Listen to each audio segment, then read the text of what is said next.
Hello students, this is your Preeti ma'am and today we are going to discuss part 2 of chapter 13 from class 4, that is soil. So if you have missed part 1 of this chapter, link is given in the description box below along with other important links, which includes the link of playlist 4 of class 4 where you can get all the other chapters that are done before.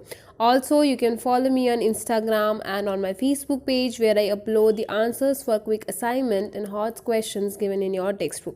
And yes, if you are new to my channel, don't forget to subscribe to my channel and click on the bell icon for latest updates. Now, without ado, let's start with today's class.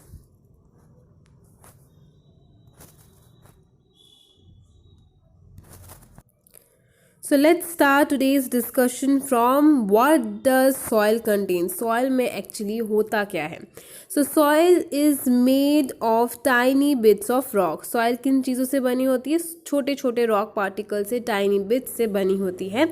And it contains water, air and bit of dead plants and animals, जिसको हम कहते हैं humus. तो dead plants और animals को हम क्या कहते हैं? Humus कहते हैं. तो वो भी soil में मौजूद होती है, साथ ही में water और air भी होता है. Now humus is formed when animals living in the soil eat dead plants and animals and mix them with the soil. तो हमने जो humus के नाम का जिक्र किया है, ये humus फॉर्म कैसे होता है? So humus तब फॉर्म होता है जब जो कि सॉइल में रहते हैं ऐसे जो एनिमल्स हैं या माइक्रो ऑर्गेनिजम्स है, ये डेड प्लांट्स और एनिमल्स को जब खाते हैं and they what they do, they actually mix them with the soil. तो उनके इन बिहेवियर से जो डेड प्लांट्स और एनिमल्स में न्यूट्रिएंट्स प्रेजेंट है या जो भी है उनका, वो सॉइल में जब मिक्स होते हैं तो we get the humus. Now it is dark brown in colour and contains many useful nutrients that plants require for their growth. तो इनका कलर कैसा होता है? ह्यूमस का कलर कैसा होता है? It is dark brown in colour, और इसमें बहुत सारे न्यूट्रिएंट्स प्रेजेंट होते हैं जो कि एक प्लांट को चाहिए होता है उसकी हेल्दी ग्रोथ के लिए. तो अब देखते हैं, जैसा कि मैंने बताया कि सॉइल में वाटर है, एयर है और ह्यूमस प्रेजेंट है. ठीक है, तो ह्यूमस कैसे फॉर्म होता है we have discussed. Now let us see, soil में जो एयर है उसको हम कैसे प्रूव कर सकते हैं या उसका एविडेंस हमें कहाँ से मिल सकता है. Now air is trapped in the space between the particles of soil. तो एयर जो है वो जो सॉइल के पार्टिकल्स होती हैं उनमें ट्रैप होता है. कैसे पता चलेगा? Let us test for it. Fill a glass with a water. एक ग्लास लेंगे, उसको पानी से फिल करेंगे, उसके अंदर ड्राई सॉइल डालेंगे. ठीक है, now what we will see bubbles coming out of the soil. हमें दिखेगा कि जब हम सॉइल को अंदर डाल रहे होंगे तो इसके जो बबल्स हैं वो बाहर निकलेंगे. अब ये बबल्स क्या है? ये बबल्स हैं एयर के. These are bubbles of air that is trap between the soil particles, जो कि सॉइल पार्टिकल्स में ट्रैप थे. ठीक है, तो यहाँ से हमें पता चल गया कि जो सॉइल है उसमें एयर प्रेजेंट है.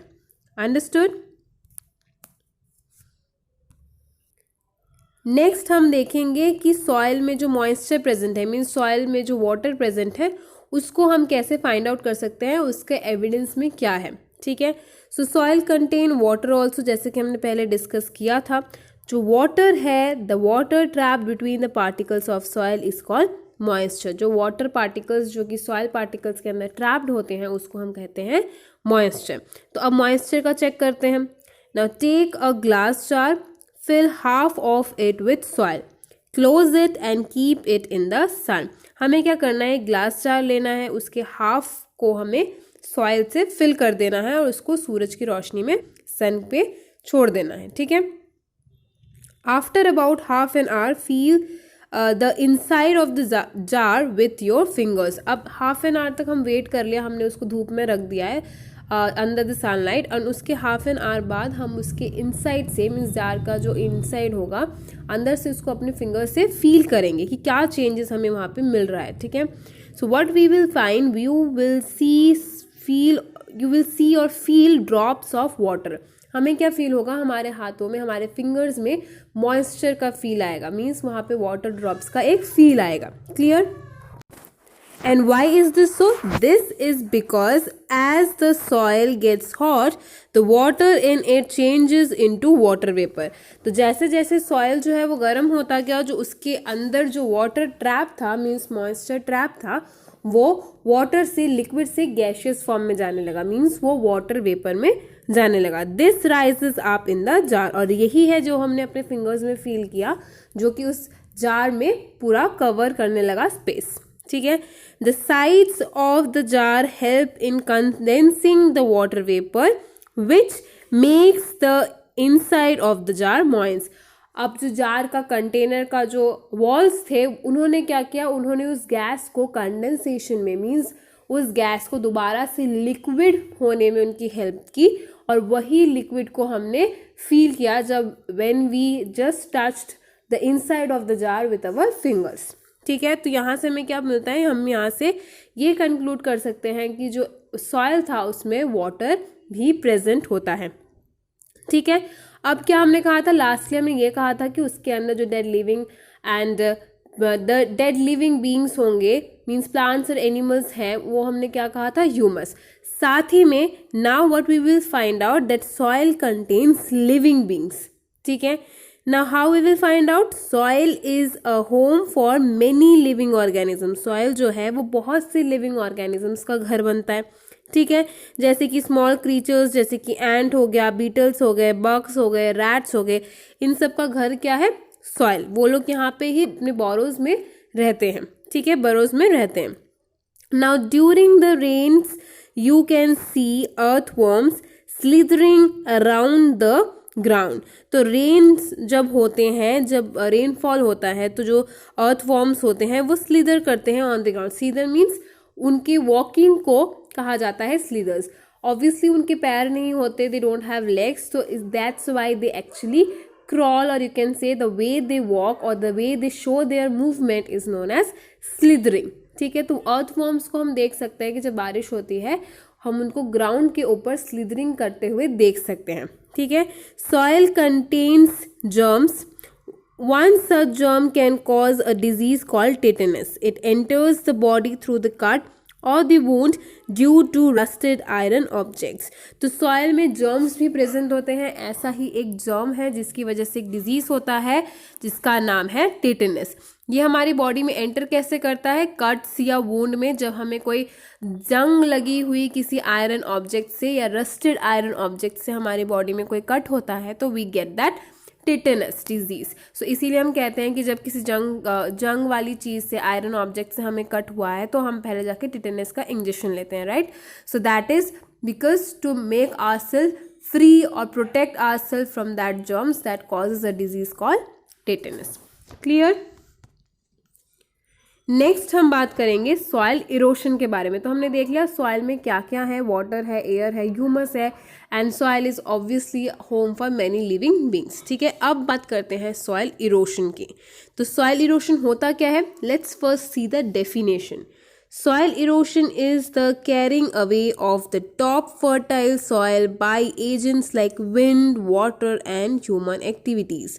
तो soil erosion क्या होता है, जब पानी या फिर हवा, ह्यूमन एक्टिविटीज़ की वजह से जो सॉइल का टॉप मोस्ट लेयर होता है, जो कि बहुत ज़्यादा फर्टाइल होता है, प्लांट्स के लिए बहुत अच्छा होता है, वो टॉप मोस्ट लेयर एक जगह से दूसरी जगह पे चला जाता है. मीन्स वो टॉप मोस्ट लेयर किसी एक अच्छी जगह से किसी और जगह पे चला गया, that is being carried away. That phenomena is called soil erosion. तो सॉइल इरोशन की वजह से क्या होता है, जैसे कि मैंने अभी बताया, due to soil erosion fertile lands become dry, barren and infertile. तो जो भी फर्टाइल लैंड से पहले वो सॉइल इरोशन की वजह से उनकी फर्टिलिटी लूज कर देता है. ठीक है. तो वहाँ पे और फर्टिलिटी नहीं रहती है, वो इनफर्टाइल हो जाता है, ड्राई हो जाता है. क्लियर. अब इसके कॉजेज क्या क्या हैं, तो it causes more erosion when we cut down trees.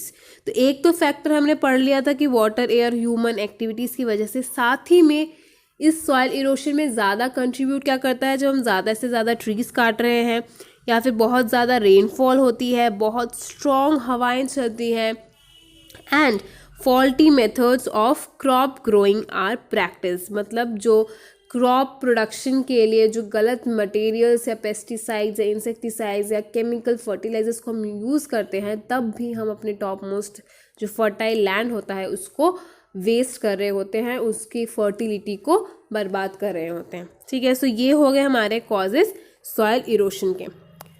अब देखते हैं कि हम सॉइल को कंजर्व कैसे कर सकते हैं। ठीक है, सो soil conservation is the prevention of soil erosion bye planting more and more trees and grasses. तो हमने देखा था कि सॉइल इरोशन का मेन रीज़न क्या था, जब हम ट्रीज़ को बहुत ज़्यादा कट डाउन कर रहे हैं। तो इसीलिए पहला जो हमारे कंजर्वेशन का स्टेप होगा वो क्या होगा कि हम ट्रीज़ को ज़्यादा से ज़्यादा लगाएंगे, ज़्यादा से ज़्यादा ग्रासेस लगाएंगे। ठीक है, सो प्लांट्स क्या करते हैं एक्चुअली, ये क्यों कहा जाता है कि ज़्यादा से ज़्यादा प्लांट्स एंड ग्रासेस उगाए जाए, बिकॉज प्लांट्स जो हैं they bind the soil firmly with their roots. वो सॉइल को बहुत ही टाइटली पकड़ के रखते हैं अपने रूट्स की हेल्प से। तो it can not be blown away by wind and water, जो कि बहुत तेज़ हवा या पानी की वजह से, बहाव से, ताकि सॉइल इरोशन ना हो पाए, सॉइल उस जगह से ना जा पाए। ठीक है, so adopting proper practice of growing crops also help in preventing soil erosion. साथ ही में जो हमारा एक और कॉज था, जब हम फॉल्टी मेथड्स यूज़ कर रहे थे क्रॉप प्रोडक्शन के लिए, अगर हम उसको एलिमिनेट कर दें, मीन्स क्रॉप प्रोडक्शन के लिए अच्छे मेथड्स का यूज़ करें, तो भी हम सॉइल इरोशन रोक सकते हैं। ठीक है, then dams should be constructed across the rivers to stop floods. अब फ्लड्स की वजह से, बहुत तेज़ पानी के बहाव की वजह से हमें पता है कि सॉइल इरोशन होता है।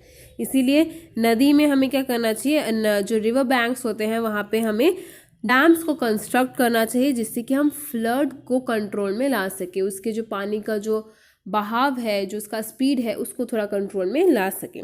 सो soil is a very valuable and natural resource and should must be conserved. ठीक है, तो सॉइल जो है हमारे लिए बहुत इंपॉर्टेंट है, बहुत ही इंपॉर्टेंट एक नेचुरल रिसोर्स है, और इसीलिए हमें इसको कंजर्व करने में बहुत से स्टेप्स जो भी यूजफुल है वो लेने चाहिए। Clear? So students, that's all for today's video. Also, this marks the ending of explanation of this chapter. In our next video, we are going to discuss the exercise questions of this chapter. Till then, stay tuned and thank you.